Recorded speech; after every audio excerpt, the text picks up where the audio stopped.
আসসালামু আলাইকুম রহমতুল্লাহি বরকাত। ছোট মুখে বড় কথা। আজকের রাজনীতিবিদরা শুধুমাত্র একটা নিছক ব্যবসা করে যাচ্ছে, সাধারণ জনগণের মাথা বিক্রি করে। তারা হাসির পাত্র। তাদেরকে এই সমাজে সবচাইতে নিকৃষ্ট মনে করা হয় যারা বাংলাদেশের রাজনীতিবিদ। মূলত অন্তর থেকে কেউ তাদেরকে ভালোবাসে না। ঠিক তেমনই একটা রাজনৈতিক দল আমাদের দেশে আছে, যেটা সকল রাজনৈতিক দলের মধ্যে ঢুকে সব রাজনীতির দল থেকে সুযোগ সুবিধা ভোগ করেছে।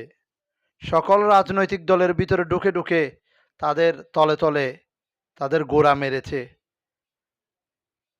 গোড়া কেটে আগা দিয়ে পানি দিয়েছে। ঠিক সেই দলের কথা আমি উল্লেখ করব না।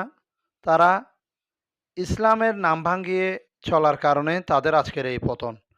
তারা মনে করেছে ইসলামের নাম দিয়ে যদি আমরা রাজনীতি করি তাহলে আমাদের অনেক ফায়দা হবে, আমরা সবার কাছে গ্রহণযোগ্যতা পাবো। না, এটা আদৌ ঠিক নয়। তারা বরঞ্চ আরও রসাতলে যাচ্ছে।